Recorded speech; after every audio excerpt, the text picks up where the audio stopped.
Notre pays est empreint d'une grande culture littéraire grâce à une langue riche et complexe que de grands auteurs ont su honorer et magnifier au fil des siècles. Ce qui a eu tendance pendant longtemps à réserver cet art à une élite, de quoi nous donner de sacrés complexes. Ces dernières décennies, pourtant, on a pu assister avec bonheur à la désacralisation de l'écriture par la multitude de genres proposés, que ce soit le récit, les témoignages, les bandes dessinées, les essais, les romans, les biographies. Ils permettent donc à n'importe quel inconnu de proposer son livre à un éditeur et même d'être son propre éditeur. Grâce aussi aux ateliers d'écriture dans lesquels on apprend à structurer son texte, écrire des personnages pour donner forme à nos idées de fiction et parfois même d'aller au bout de nos manuscrits laissés au fond d'un tiroir. Ils se sont d'ailleurs pas mal démocratisés en ligne, notamment pendant la crise Covid, où nous avions enfin l'occasion pour certains de prendre le temps de s'adonner à la rêverie, de coucher sur le papier nos idées évasives et surtout de faire des livres. Alors les ateliers que tu proposes, toi Marlène, ils n'ont pas pour vocation de faire de nous des auteurs à succès en nous permettant d'accéder aux techniques d'écriture classiques. Qui sait? Qui sait? Laissons les surprises arriver, pourquoi pas. Alors premièrement, puisque tu ne t'intéresses pas à la forme des écrits, alors est-ce que ça signifie qu'il n'y a pas de prérequis pour pouvoir participer à tes ateliers et que n'importe quelle personne peut venir, que ce soit avec ses facilités littéraires ou à l'opposé, ses soucis d'ordre dysorthographique, dyslexique et autres difficultés parfois très bloquantes? Tout à fait. C'est exactement ça, Nathalie, tu as très bien résumé. En fait, dans les ateliers d'écriture que je propose, je ne m'attache absolument pas à l'orthographe, à la syntaxe, au vocabulaire utilisé. Ce qui m'intéresse essentiellement, c'est la manière dont les personnes qui viennent, qui assistent à ces ateliers, vont pouvoir, raconter une histoire et y mettre, des émotions, des ressentis. Voilà, c'est vraiment ce à quoi je m'attache. Et c'est bien ça, ça permet de sortir du schéma classique des ateliers d'écriture Mmh. et de vraiment faire s'envoler les timidités qu'on pourrait avoir. Deuxièmement, parce que ce n'est pas l'œuvre en elle-même donc qui est importante, on le comprend, mais ce Mmh. que le travail d'écriture va générer chez son auteur en termes introspectifs et émotionnels. Tu peux nous expliquer cela, s'il te plaît? Oui, bien sûr. En fait, le terme exact, c'est atelier d'écriture libérateur. Mm. Pourquoi? Eh bien, parce que tu sais comme moi que écrire est salvateur et libérateur. Et donc, moi, ce qui m'intéresse, c'est de quelle manière cet atelier va pouvoir générer des émotions. Voilà. Comment on va pouvoir ressortir ce qu'il y a à l'intérieur de chacun d'entre nous. Alors forcément, il y a quelquefois des choses que l'on ne voit pas, que l'on ne sait pas, que l'on a peut-être occultées, qu'on n'a peut-être pas identifiées. Et par le biais de ces ateliers, je vais venir un petit peu chercher tout ça pour vous aider à avancer, à mieux vous connaître, à vous dévoiler, à vous découvrir. Voilà, c'est un peu Mm. le but de cet atelier. C'est vrai que l'on conseille très souvent à tout le monde et de plus en plus à quelqu'un qui va mal psychologiquement d'écrire pour s'alléger du poids des non-dits. C'est donc un très bon outil thérapeutique pour travailler seul sur son mal-être. Euh, Toutefois, c'est pour beaucoup un exercice que l'on ne s'autorise pas facilement. Comment tes ateliers vont-ils permettre ça? Alors déjà, je pense qu'on ne s'autorise pas, mais on ne prend pas le temps aussi, de le faire et moi, je vais leur donner ce temps. Effectivement, je vais donner à toutes ces personnes le temps de se recentrer sur elles-mêmes, cette petite parenthèse, hein, et le fait de se retrouver en petits groupes, permet justement, en tout cas permet ce lien de confiance, le fait de pouvoir, s'exprimer plus facilement parce qu'on sait très bien que la synergie du groupe, va permettre justement de se libérer plus facilement, de s'encourager, et quand on sait qu'il n'y a pas d'esprit de compétition, qu'il y a pas de jugement, qu'on est tous logés à la même enseigne, et bien, forcément, ça contribue au fait qu'on se sente en confiance et qu'on se libère plus facilement. Mhm, mhm. Alors, c'est important de le dire, et tu le rappelles toi très souvent, tu n'es pas thérapeute. Donc tu donnes les Mmh. outils et l'impulsion qui permet ce cheminement et tu invites donc, les personnes qui y participent, en douceur à explorer un peu plus leur part de silence pour provoquer des prises de conscience libératrices. Est-ce à dire que chaque personne qui s'y inscrit, a bien conscience qu'elle s'offre là le temps d'un travail personnel à visée thérapeutique, puisqu'elle devient son propre thérapeute du coup? On peut le voir comme ça? On pourrait effectivement. Alors je peux pas répondre à leur place, même si, je vais quand même essayer de répondre à ta question, hein. Hem, je suis pas sûre qu'elles sachent, réellement à quoi s'attendre. Certains, s'inscrivent, parce qu'ils aiment écrire, d'autres, par curiosité, et puis je pense que c'est au fur et à mesure qu'on avance dans les séances qu'il à ce moment-là seulement, elles prennent conscience des résultats que peuvent générer ces séances, ces ateliers. Mais je ne suis pas sûre que pour la plupart, les personnes sachent réellement, au moment de l'inscription, ce que va leur amener cet atelier. Mmh, Voilà. mmh. Ou au moins, oui, qu'elles aient conscience de la puissance effectivement que ça peut, revêtir, et sachant que, ce qui œuvre justement, à cela, c'est aussi le fait que ce ne sont pas des ateliers, one shot, c'est sur plusieurs mois si je ne m'abuse, hein? Il y a Oui, combien oui. d'ateliers? En fait, c'est un cycle de 10 séances que je propose à Mmh. raison d'une séance tous les 15 jours, donc ça Mmh. dure sur, 4-5 mois. Mmh. Donc effectivement, parce qu'il faut ce temps-là également pour, quand on a remué un petit peu, qu'on a secoué, qu'on a parlé de choses un petit peu, qui nous ont secoués, qui nous ont chamboulés, il faut aussi ce temps-là pour se remettre aussi de ces émotions, puisque ça génère beaucoup d'émotions, hein, dans un sens comme dans l'autre, hein. On peut rire aussi, puis on peut pleurer quelquefois. Mais tout ça ne sont que des émotions, donc voilà, on les accueille et là et je ne suis là, comme tu l'as dit très justement, je ne suis pas thérapeute, hein, je suis là pour les guider, pour les accompagner et pour leur donner des outils de développement personnel, leur permettre de mieux se connaître, de un peu plus se dévoiler. Voilà, c'est essentiellement, ce que je propose dans ces ateliers. Mmh, et c'est fait avec, du temps, de la douceur et c'est certainement ce qui amène, les personnes qui s'y Oui. inscrivent Mmh. à se laisser aller, Mmh. tranquillement Beaucoup et de respect. voilà, ouais, c'est important et de cette forme d'approche donc elle est plus autonome dans la découverte et la libération de soi. Elle revêt du coup un côté plus ludique. Penses-tu qu'elle offre, une opportunité de faire ce travail, que l'on n'a pas forcément envie d'entamer avec un thérapeute, justement? Alors, sans aucun doute, déjà, si on est très terre à terre, ça n'a pas du tout le même coût, C'est beaucoup, beaucoup forcément. plus cher peut-être les C'est ateliers? beaucoup moins cher. Et puis ensuite, le fait qu'on soit en groupe, je pense que se livrer à une personne en tête-à-tête, c'est peut-être, à mon sens, plus difficile que de se livrer, quand on est, 4 ou 5 personnes, que chacun est là pour la même raison, que encore une fois, il y a pas de jugement, il y a pas d'esprit de compétition, et qu'on est là pour s'apporter les uns les autres, des conseils, des outils, chacun amène son expérience. C'est vraiment un moment de partage et je crois que ça fait toute la différence. Mmh mh. Alors, j'avais envie de dire que quand on va voir un psychologue ou un psychothérapeute, on sait pourquoi Mmh on mh. va pour travailler Mmh. ça précisément. Là, dans l'atelier d'écriture, c'est pas forcément toujours le cas, c'est pas conscient, tu le disais, Mmh.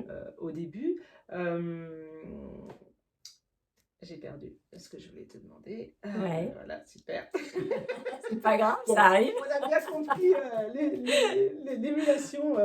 l'émulation du groupe, Mmh mh. le principe libérateur, d'un travail, collectif, partagé. Mmh. Pourtant, dernièrement, tu as pu adapter cet atelier, me semble-t-il, sous forme d'accompagnement individuel. Tu veux nous expliquer ça? Oui, c'est vrai. J'avais pas quand j'ai créé cet atelier, j'avais pas dans l'optique de le proposer et on est venu me chercher pour une jeune fille, pour proposer un atelier individuel, un atelier d'écriture individuelle et je me suis dit: «Pourquoi pas après tout?» et effectivement cet atelier, alors même si le contenu ne change pas, hein, les séances sont les mêmes, ce qui change, c'est l'approche que je vais avoir par rapport à cette jeune fille et lui permettre de mieux appréhender la prise de parole en public, de mieux appréhender les situations quand elle est entourée de personnes qu'elle ne connaît pas. Je crois que voilà, ces ateliers sont vraiment là pour l'aider à vivre au quotidien, que ce soit dans son milieu, dans la sphère familiale, dans la sphère amicale, au lycée, au lycée ou dans la sphère sentimentale, hein. C'est vraiment là pour l'aider à vivre mieux ses émotions au quotidien, voilà, dans la vie Mmh. quotidienne. Donc effectivement, c'est pas au départ quelque chose que j'avais en tête, mais aujourd'hui, je me rends compte de l'impact que ça a sur elle, de ce que ça peut lui apporter. Et je me dis que pourquoi pas demain le proposer à d'autres personnes, effectivement, qui ont différentes problématiques, hein. Voilà, c'est quelque chose qu'effectivement maintenant je peux envisager pour la suite. Bah, ça répond exactement à la question que j'allais te poser, parce que je trouve ça très encourageant, porteur Ouais. d'espoir et en plus, si je peux me permettre une précision, tu ne fais pas de discrimination, d'ordre tarifaire puisque tu ne prends pas alors que ce sont des ateliers pour le coup individuels Oui. à un tarif plus élevé, donc ça c'est à souligner et c'est beau, ce que tu fais. Et donc ça veut dire que tu pourrais, effectivement envisager cet axe-là, cet axe professionnel, dans l'avenir pour des gens qui, je ne sais pas, peuvent souffrir de phobie sociale, d'extrême timidité, Mmh. déscolarisation pour les plus jeunes, pour un public qui peut être atteint de certaines formes d'autisme, pardon. Enfin, différentes choses qui vont nous isoler parfois du monde, Mmh. de la population, en fait, du groupe, de la masse. C'est souvent quand on souffre de phobie comme ça, on a beaucoup de difficultés à Mmh. pouvoir intégrer ce genre d'atelier ou Ouais. de Oui, travail. oui, et pour lui avoir posé la question d'ailleurs, hein, je lui ai demandé si elle se sentait aujourd'hui en mesure, après 3 4 séances, hein, d'intégrer un groupe et la réponse a été, un non catégorique. Donc Mmh. Ouais. Donc c'est important qu'il y ait des gens comme toi qui acceptent de travailler en individuel, pour, on va dire la beauté du cadeau qui est faite et loin d'une idée mercantile, ça c'est vraiment chouette, hein. oui, oui, parce que, faire payer plus cher cet atelier, sous prétexte que c'est de l'individuel, ce serait un peu comme la double peine. Bah oui, mais c'est ça. Et Ouais. c'est pas du tout mon état d'esprit, donc bien évidemment, pour moi, elles ne sont pas différentes des personnes Mmh. que je vois dans les autres ateliers et elles ont droit au même service et à la même considération et au même respect, donc Mmh. il y a pas de raison Mmh, que j'augmente les mmh. prix, Oui, c'est un public tout aussi enrichissant que sinon plus. voilà, ouais. Alors, par ailleurs, tu es aussi biographe. Oui. Alors, se raconter, narrer sa vie est un cadeau qu'on peut se faire, à soi, tout simplement, Mmh. mais également, faire à ses proches. Quels sont les aspects plus subtils, que l'idée du cadeau, que de laisser une trace, un souvenir? Et il y a d'autres aspects, qu'offre ce travail de biographe, justement? Oui, parce qu'effectivement, bon, on a parlé tout à l'heure de l'héritage familial, hein, Mmh. écrire pour transmettre à ses enfants, petits-enfants, arrière-petits-enfants.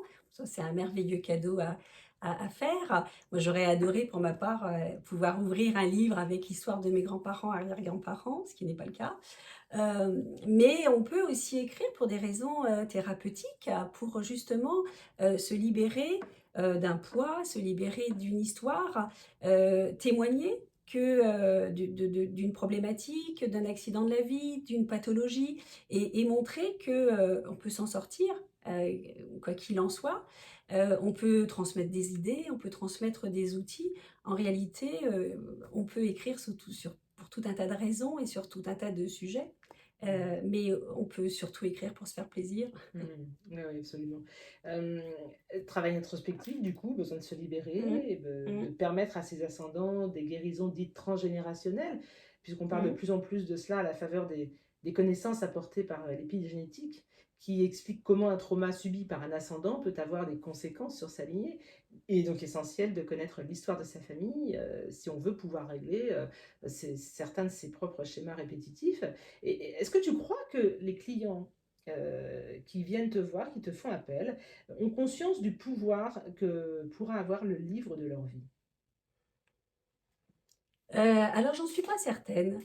J'en suis pas certaine. Je pense que c'est au fur et à mesure de l'écriture du livre que, quelquefois on met le doigt sur quelque chose en particulier et après on va creuser et même si au départ, quand ils viennent me voir, je leur demande pourquoi ils écrivent, leur biographie, à qui elle est destinée. Ça, c'est fait l'objet de l'avant-propos qu'on a dans chaque livre, hein, quand on l'ouvre.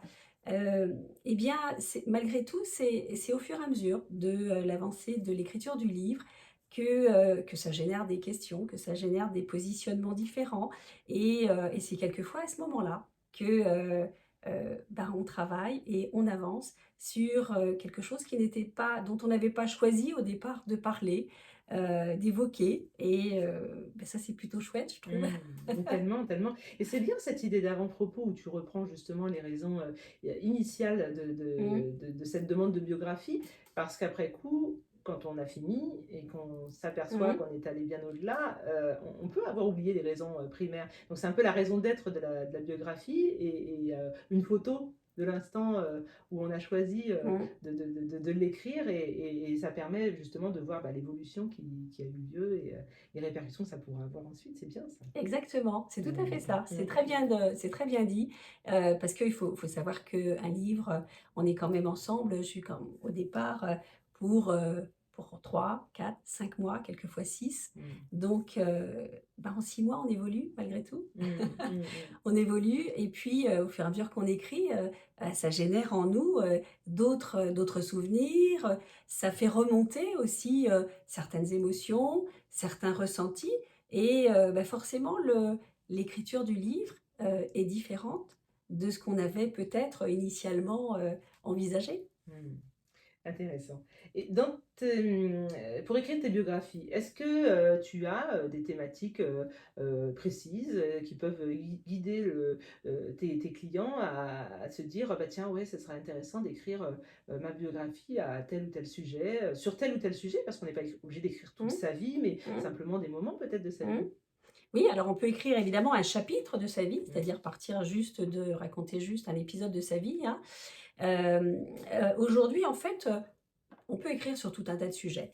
Mais je voulais le proposer, sur différentes thématiques, différentes, pardon, thématiques et effectivement, aujourd'hui, on peut très bien, lors d'un anniversaire, offrir l'opportunité à quelqu'un de raconter sa vie ou de raconter un chapitre de sa vie. À Noël, comme cadeau de Noël. Mais on peut aussi, offrir la possibilité à, des jeunes mariés de raconter, leur rencontre, leur histoire d'amour, comment ils se sont rencontrés, qui a fait le premier pas, qui a fait la demande en mariage, comment ça s'est passé. Bah, raconter le jour les préparatifs du mariage, le jour J et cetera et y mettre, bah, les photos du mariage. Donc ça, voilà, ça fait partie d'une thématique. Mais donc je dis le mariage, mais ça peut être on peut décliner, de la même manière, on peut le décliner pour la naissance de ses enfants. En réalité, je crois que, on peut le décliner sur tout un tas de De thématiques, de thèmes? sujets et de oui. Ouais, ouais, ouais. Il me vient là l'idée, tu vois, par exemple, quelqu'un qui veut clore carrière professionnelle, ça peut être aussi, Bien l'idée sûr, de cadeau de retraite peut-être, bien ouais, ouais, sûr, tout effectivement. à fait. Les idées sont multiples en fait, c'est Oui, ça, c'est oui, génial. Ouais, ouais, c'est bien. Toi, tu aimes les mots, Marlène, tu aimes oui. écrire et tu as besoin de créer, de te Mmh. diversifier. Alors, tu as donc décliné, bah, plusieurs activités autour de ton métier. Est-ce qu'il y en a dont je n'ai pas parlé? Je pense là comme ça, tu vois, par exemple, aux capsules que tu réalises, régulièrement, sur le thème de la poésie, je crois. Mmh. Ça, c'est un peu différent de ce que tu fais habituellement parce qu'il est important de préciser que, tu privilégies, voire même tu priorises et tu ne fais que du présentiel. Tu Tout refuses à de fait. travailler, à distance, pour des raisons qui sont les tiennes que tu pourras peut-être, évoquer si tu le souhaites. Hem, mais tu réalises quand même des capsules, qui sont destinées, à qui voudra bien les voir, justement. Exactement. Vas-y, dis-nous ça. Oui, alors, pour revenir à juste, avant le rendez-vous poésie, oui, au fait que moi j'attache vraiment beaucoup d'importance, au présentiel parce que pour moi, c'est primordial de rencontrer la personne, Mmh. d'avoir un échange et surtout de ressentir. Et ce ressenti, euh, ben, il ne peut pas être le même quand on est derrière un écran ou à l'autre bout d'un téléphone. C'est pas possible. Donc, j'ai besoin d'avoir ce contact, j'ai besoin d'avoir cette relation en présentiel avec la personne, même si c'est pour la voir, si je la vois que 2 fois et qu'ensuite on a des rendez-vous en visio ou par téléphone, pourquoi pas, même si aujourd'hui c'est pas ce que je privilégie. Mais voilà. Et alors en tout cas, pour revenir à ce rendez-vous poésie, c'est quelque chose que j'affectionne vraiment tout particulièrement parce que on est tous entourés autour de nous de personnes qui écrivent très bien, qui ont une jolie plume, qui écrivent de beaux textes, qui écrivent des poésies. Mais souvent, bah, ça reste dans le tiroir d'une commode et puis et personne n'en profite. Donc je trouvais ça dommage. Et du coup, j'ai voulu proposer ce rendez-vous poésie une fois tous les 15 jours, mettre en lumière le texte de personnes lambda, de personnes qui ne sont pas connues, même s'il m'arrive quelquefois de lire des textes de personnes célèbres, hein, mais on va dire à 99%, je ne lis que des textes de personnes qui ne sont pas connues. Et les mettre en lumière de cette manière-là, lire à haute voix leurs textes, ben, je trouve que c'est un beau cadeau à leur faire. Mmh. Et c'est un beau cadeau aussi qu'ils me font. Donc voilà, c'est un rendez-vous que j'aime beaucoup. Et je crois que je ne suis pas la seule, donc tant mieux. Et je crois que c'est aussi, au travers de cet exercice-là, aussi un beau cadeau que tu fais à l'humanité parce que c'est important aujourd'hui de libérer la parole. Et tous tes outils, toutes les idées que tu as mises en place déjà permettent d'une façon ou d'une autre de la libérer. Et quand tu lis le poème de quelqu'un, ce n'est pas l'auteur qui le lit, mais tu Mhm, libères sa parole puisque tu l'exprimes à qui veut bien l'entendre, effectivement. mhm. À ce propos, on peut les retrouver donc sur YouTube, c'est ça? Oui, j'ai créé une chaîne YouTube. Je vous encourage tous, évidemment, à vous abonner. Mais oui, oui, sur YouTube, tous les 15 jours, on retrouve le poème ou le texte d'une personne qui n'est pas connue. Et en bas de la vidéo, on retrouve l'intégralité du texte. Mmh, Voilà. mmh.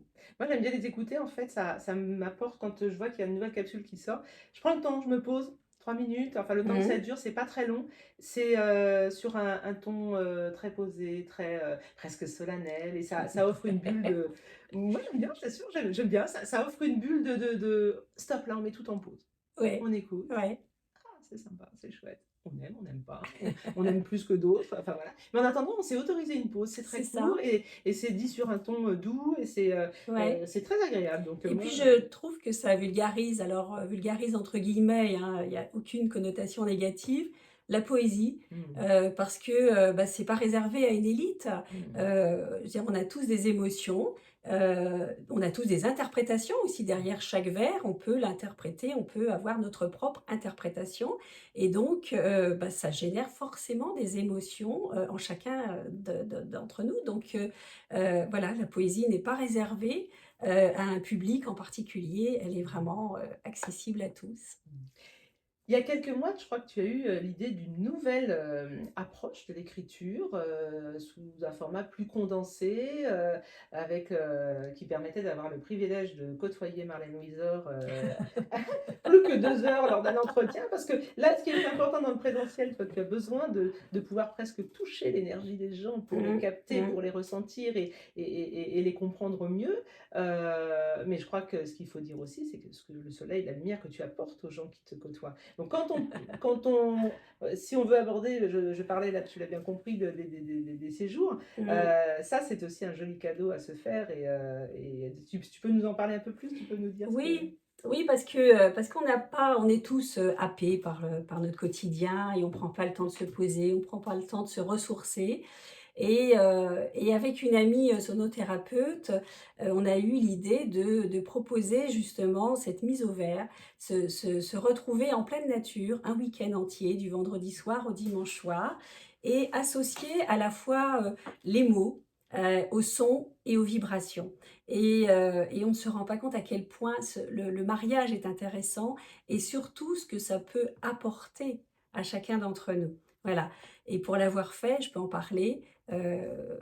on a eu, des surprises, de très, très belles surprises, hein. On ne s'attendait pas à autant d'émotions, mais, on ne s'attendait pas non plus à certains événements qui se sont produits et je crois que voilà, c'est à chaque fois, une belle surprise. C'est un séjour qu'on va proposer à nouveau avant la fin de l'année, je pense au mois d'octobre. Je vous en parlerai plus tard, mais oui, c'est un beau cadeau à se faire, je trouve.